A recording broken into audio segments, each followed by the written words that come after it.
Hello YouTube, this is RL coming to you again from my channel, and welcome back to another episode of Retro Life, where we review video games from the 80s and 90s. And once again, here's my co-host, CK. Hello once again, everyone. So on this episode, we are going to review the not-so-classic game Who Framed Roger Rabbit for the NES. That is right. It's a not so classic game, but a very classic movie from 1988. It spawned two other games. I did find out that it was also built as a DOS Amiga game, so it was a PC-based game back when it first came out. LJN published the one that we're reviewing for the NES, which was surprisingly developed by Rare. If any of you who follow this channel know anything about video games, you know about Rare and how interesting of a company they are. This is the NES version, and ultimately it follows the same story that the movie does, right? You are playing as Eddie Valiant, the detective, and you're basically walking around with Roger Rabbit trying to find out who framed him. So we review everything on a like, loathe, and love scale with graphics, music, sound effects, gameplay, controls, difficulty, fun factor, and story if applicable. So let's get started with graphics first. So what do you think of the graphics in this game? The graphics in this game are fairly straightforward, actually. For the time, within that, 85 to 88, 89 realm, a lot of strong, solid colors, a very limited color palette. It did the job. To me, right away, what I noticed about this game is that it felt a lot like a computer game. If anyone's played any type of DOS games from the mid to late 80s, even going into the earlier 80s, it feels the same. It has that very blocky look. The text that is displayed looks like, a font that's embedded into the game. It's pretty basic and not that fantastic, to say the least. They did get the character portion, perspectives right. They look fine for what they are, and you know who's who based on, obviously, their attire. Well, I would rate this a retro-like. The reason why I'm going with the retro-like is because they do take care in creating a background in an environment. When you're outside, you have like a top-down view. When you're playing the game, it's more of a straight-on wide shot. And the colors are clean and crisp, as expected for a game from 1980s. Yeah, so graphics. Yeah, for me, basic colors. It's got some good variety of colors. It's not bland.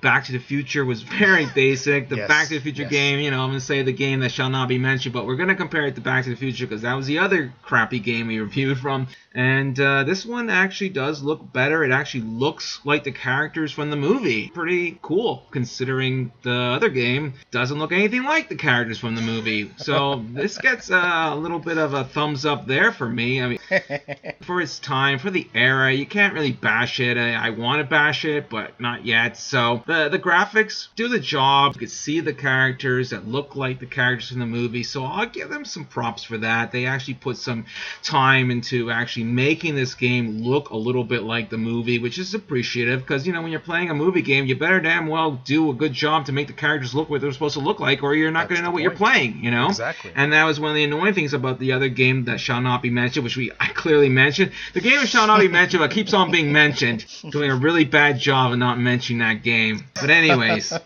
the game is decent. I'm going to give it a half-like. It's nothing special. It's very simplistic. I'm not a big fan of top-down graphics. I do feel a half-like is relatively fair because the game itself does a few things that I don't like, and that's going to spoil it for the graphics for me. So I'm going to give it a half-like. So moving on to music.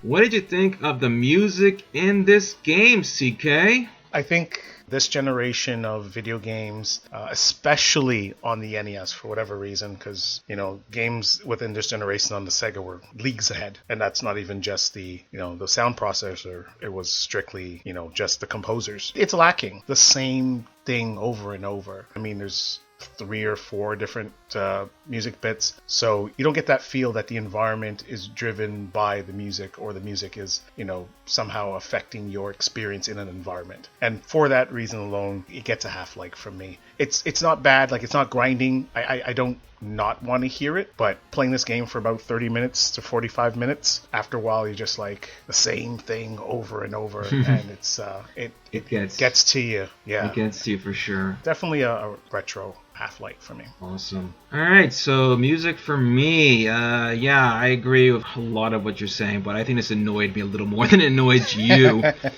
It's very repetitive. It just gets to you. I don't remember it exactly. It was in my head, and I'm glad it went away from my head because I really don't want it to linger in my head. Some music, it just stays in there. You just can't get rid of it. It's nothing special. It's nothing memorable. I mean, there's limitations. I totally agree, but there are games like, Contra. There are other games that have really good music and was able to do something original. You can't blame the system or the limitations on a system for a lazy score, if they wanted to make good music, they could have made good music. It's lazy, it's boring. I don't know if it even represents the music in Roger Rabbit, the movie, because I haven't seen that movie in a very long time. I don't think it did. It's just music to put in there just for the sake of to put in music. They need to put music. Generic game music. They just recorded something and they just said we have to have music, so we'll put music in it. It's lazy. It's really lazy. It's really grinding. It's bad. It's nothing that you want to listen to. It's definitely something that you're going to forget once you finish the game and hopefully never hear again. So for that alone, it gets a retro Loath. Yes, I told you I'm going to be hard on this one. The music is bad. It's just bad. There's nothing to like about the music. Gotcha. And it just didn't make me want to play the game. And music has that effect. It either makes you want to play or it makes you not want to play.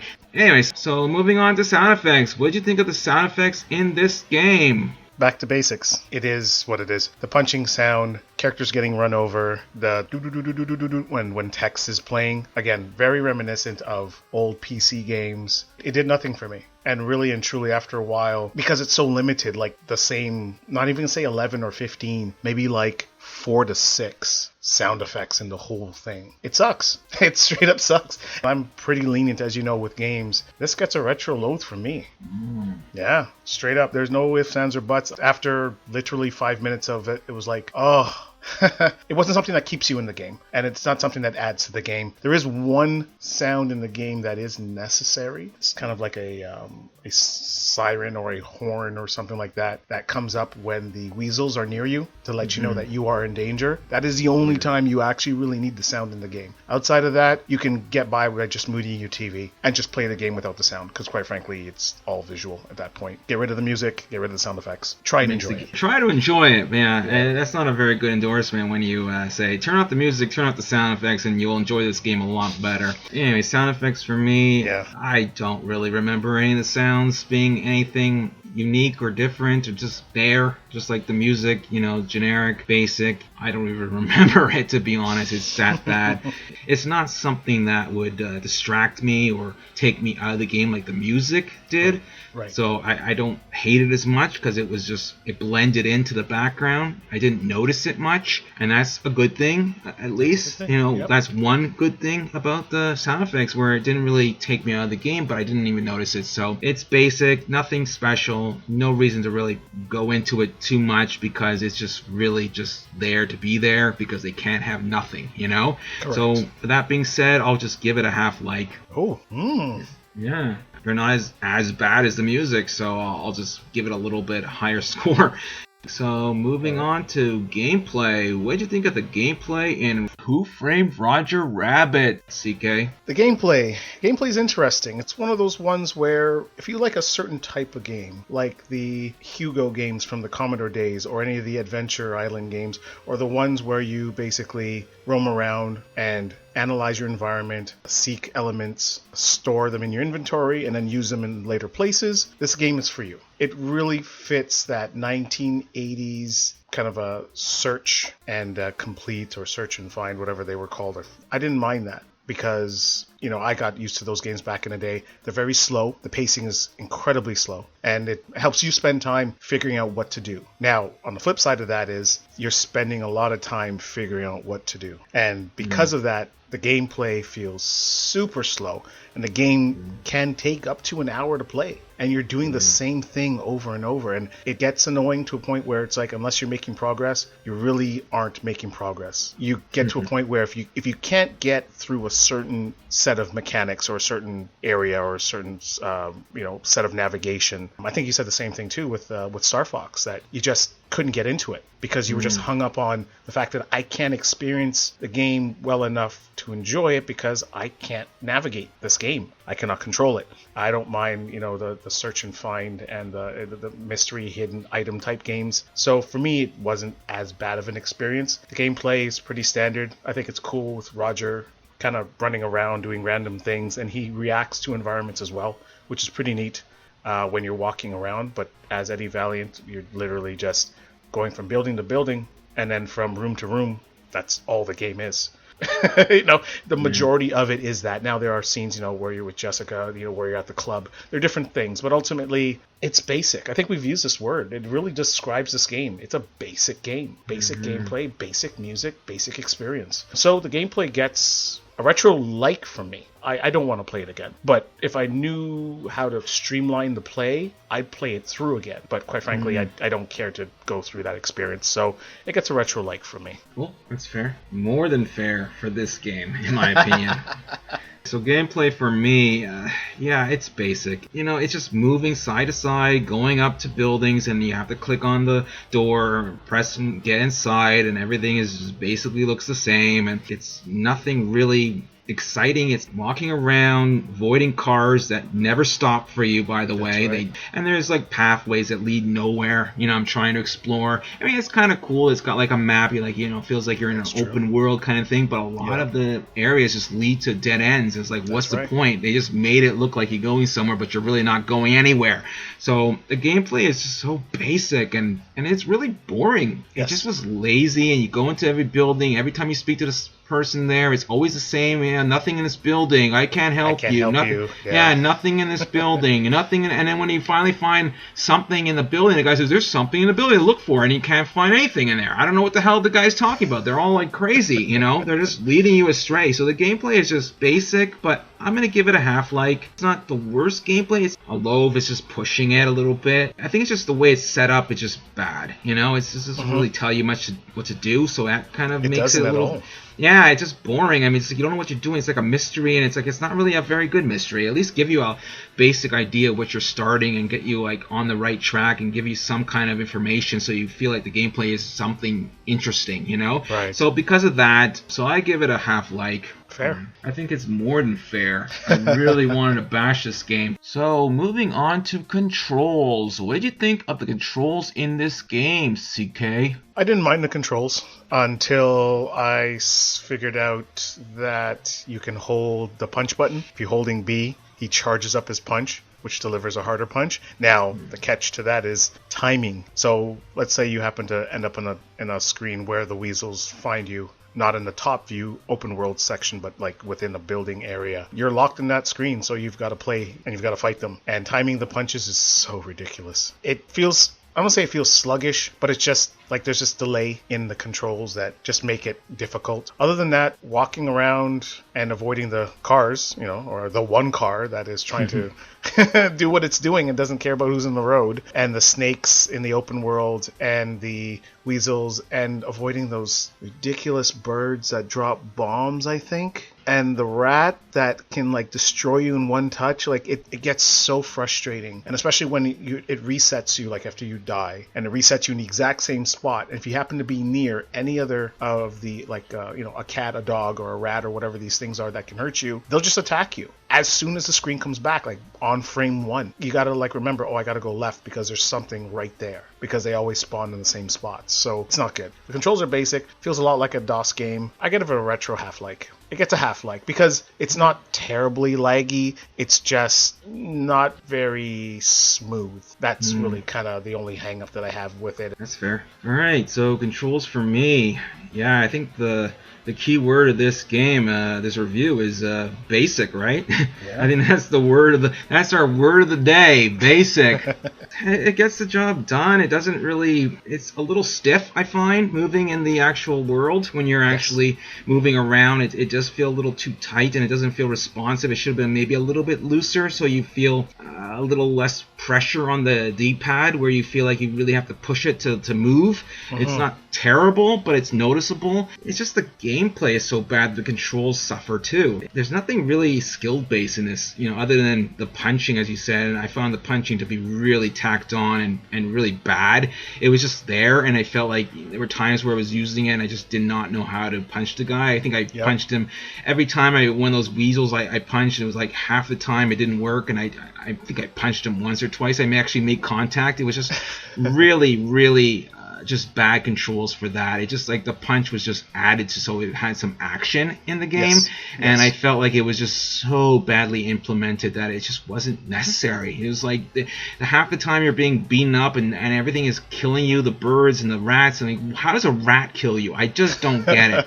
I mean, it's like it's like in Back to the Future, we're trying to get like things to get you, like those bees, and you're like, what do you need bees? I just want to make it difficult. I want to make the game feel a little bit challenging, and it's like, how do we make it challenging? Well, we'll put a rat there, but what does a rat have to do with anything, So it's just like they're trying to make a game out of nothing, and it's just like they don't know what they're doing, so it's lazy, and it's like it makes it harder than it really has to be. So the controls are just basic. They're nothing special. They're not terrible. They're just, I'm gonna give it a half like. It's another half like. It's just so lazy. I feel like the review is lazy, just as lazy as this game. This is a lazy review because it's a lazy game, so they get what they put out in this world. Karma comes back to you, so I'll give you a lazy review because you're a lazy producer. So LGM never really put much effort in this era of games, so it gets a half like. So moving on to difficulty. What did you think of the difficulty in this game, CK? Difficulty is not difficult. It's challenging to your patience, but not necessarily challenging in the gameplay or control factor. Again, outside of trying to punch something, which again is the whole timing and moving issue, the only other thing that I found difficult about this game is finding the right position to set yourself to search. Sometimes you're like right on the object, whether you're near a mouse hole, you're near a trash can or whatever, and it doesn't trigger, and you gotta like move to the side, and you gotta. There's no difficulty. Even with the weasels chasing you and you get stuck on the screen, if you can maneuver around them enough to get by, you can do a lot in this game without ever having to face any of them. At least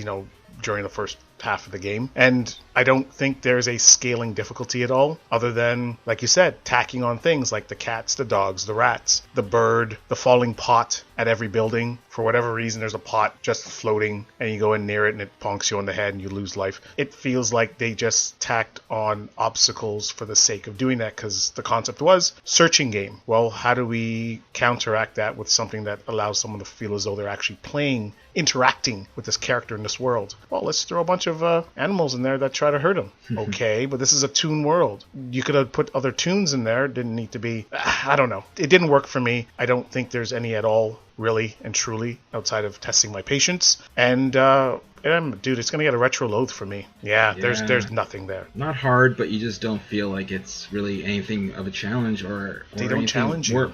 Not worth it, really. I think the challenge really comes from the actual not knowing what to do. Exactly. That's the challenge. Anyway, so difficulty for me, I do feel it's not crazy hard, but it's harder than it should be, in the sense that you don't really know what you're doing, and it's kind of like, well, back in the day, you want to explore and figure it out for yourself, but it just feels very, there's not enough there to really hold your attention that you really want to go and explore this world, because it's very repetitive, very same messages over and over again, and the buildings all really look the same. All the insides look pretty much the same. There's some differences and variations here and there, but overall you're seeing the same messages over and over again when you're looking through stuff. Nothing there. So it just gets to you where you feel like, after like the 5th, 6th, nothing there, you say, well, maybe there is nothing there. I'm going to put it away. I finished the game, you know? So it's not difficult in avoiding the pots, and the cars are not hard to avoid, and some of those creatures, or whatever those things are called, they're not that difficult to avoid. But the game is hard in ways that you just really don't know what you're doing. You know, you have random things that you're picking up. It's just not straightforward. It's very lazy. Cryptic, yes. Yeah, very cryptic. It's like, what kid would want to play this game? I really don't think a kid would sit down and enjoy this game after watching the movie. And the movie's very fun and energetic and cute. And it was one of those movies that was a little groundbreaking at the time, where it introduced animation into real life world. I think it was the first movie that did that. So it needed a game that'd be a little more upbeat, maybe a platformer or something that's more action and fun, because this is supposed to be for kids, and I don't see a kid enjoying this, because it is a game that really feels like it's for adults. So I don't know if they knew the demographic they were going for, because it's a computer game really on an NES that has gameplay that really doesn't really fit the gameplay on that system. So it's not difficult, but it's difficult in a sense that it's really hard to follow. And I don't think a kid has the attention span. Don't feel a kid in the 80s and 90s would put this game in and really want to play for more than 5 minutes. You know, for that alone, it gets a retro Loath. So I give it a retro Loath for difficulty. Even though it's not a difficult game, but it still deserves a retro Loath, because it just didn't know what it was trying to be, and it was not a fun game. Not at all. I spoiled it for fun. Moving on. Anyway, so moving on to fun factor. We could really skip over this, CK. It's not a fun game. I give it a retro Loath. Give it a retro Loath. Wow, we're speeding along right now. Yeah. So is that all you want to say on the fun? No. Well, no. I'll add a little bit to it. I'll justify. I don't feel I need to, but going into it, I instantly was like, what am I doing? Where am I going? And as soon as I figured out that I can walk pressing down towards the screen to exit the buildings, I'm like, oh, okay. And then when I found out about the top world, I'm like, oh, okay. And it's interesting for the first 5 minutes. You're exploring, you're going into different buildings, you're figuring, oh, you know, the atmosphere is different. I can talk to different people. I'm expecting it to be more in the vein of RPG-ish, where at least they have like a single line, but everyone's got a slightly different line. It's the same thing over and over. Okay, fine. Now the weasels are chasing me. Okay, I can't punch. Oh, wait, I can, but it's very hard to control. All right. Walking around with Roger, he's not helping me really at all. All right, he's less helpful than Tails from Sonic 2. He's just there.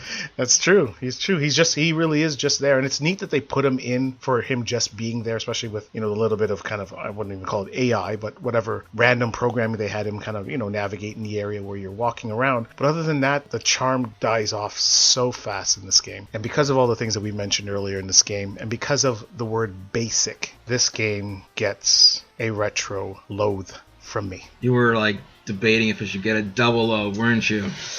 Oh, I was dipping my toe in that pool, and you know what? It wasn't worth jumping in. Yes. Yeah, there's no fun. It's a boring game. It holds your attention for maybe 2 minutes, and it doesn't really explain anything, so you have no freaking clue what you're doing. And if you're a kid, if you're not an adult, maybe an adult would put some effort, because he might try to figure out what to do because they're curiosity. That's true. But a kid really would play this game for a couple seconds and say, yeah, moving on to Back to the Future, you know? And then, you know, that game is a little more enjoyable. They didn't really get the audience. I think it would have been more fun to play as Roger Rabbit, you know, and has some fun things to do where maybe he throws stuff at these characters. There's nothing, you're just punching. It's so lazy. Like, the punches don't even hit. You don't even know if you're punching. It's just so bad in that regard. It was just like, what do we do? Well, we'll just have them punch, but the punches don't work. Well, we'll put it in there anyways, you know? And at least have something to throw, or play as the Roger Rabbit. Did they know this is a kid's movie? Did they know this was for kids? I don't think they knew the target audience. I think they were like, it's a movie game. I mean, like, it's for kids. Do you really think a kid would actually play this game? I don't think any kid would play this game. The game is just boring.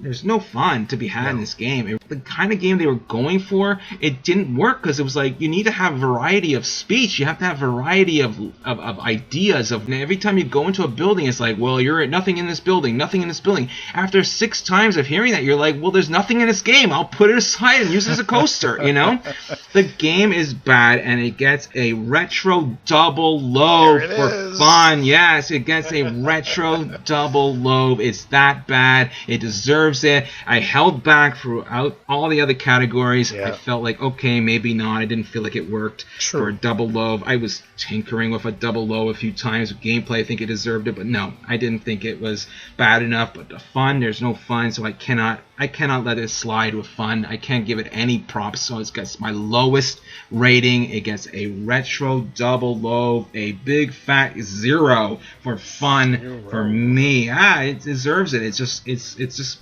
bad. It's not enjoyable. It's annoying when you talk to every single person and say the exact same thing. It's annoying when you look into a cabinet or whatever filing cabinet. It's the same thing. Nothing there. Nothing there. What's in this game? Nothing. Nothing. You've got a car that's running you over all the time. It doesn't stop. The fun fact is nothing. It's no fun to be had, so it's a retro double low. So moving on to story. I really don't think there's a story because it doesn't give you anything to talk about. There's no story I see. And you should already know the story. It's Roger Rabbit. If you've seen the movie, you know the story. Play the game. Because there's no text. There's literally no introductory text. There's nothing to set it up. There is nothing. Alright, so moving on to the influence score. So tell me what you feel this game had in the influence department, CK. Personally, I don't think it really had any. I don't know if any of the movie games really did. They were tools, right? They were marketing tools set up so that they can make more money on the backs of people that enjoyed the original media. So it gets a 0 from me. I agree. There is really no influence in this game at all. The game just took from other games. Computer games. Yeah, old computer games that actually did it a lot better. I'm sure there's a lot of games on the Commodore 64 that played like this, but actually was a good game. It gets a 0. No influence to be had. No influence. Alright, so this is the portion of review where we flip a coin. And alright, so you got a 13 and I got a 10. Wow, those are low scores, eh? That's very low. Pretty bad. Anyway, so you flipped last time. I get to flip this time. So heads is the high. Heads is high. Flipping it. It is heads. Alright, so you won the flip. So what are the 2 games you're going to pick for the viewers to vote on, CK? Alright, our first game is going to be Alex the Kid for the original Master System. Nice. A game that I played back in the day, and I thought that was a pretty interesting game. I like platformers on the Sega. Yeah. And its competitor is Blades of Steel, the classic sports game for the NES. Nice. Both very good choices. Very cool. And hopefully, maybe we'll get to review our first Master System review. We haven't dipped our toe into the Master System era. It's been only Super NES, NES, and Genesis. So that is true. Leave a comment below and let us know what game you want us to review. All right. On that note, that is all. So thanks for being here, CK. And we will have more Retro Life reviews in the weeks, months, and years to come. Bye, everybody. Ciao for now. I get the flip this time. So heads is the high. Heads is high. All right. So here we go. Drop the coin. Of course you did. Why do I always drop this coin? I don't know.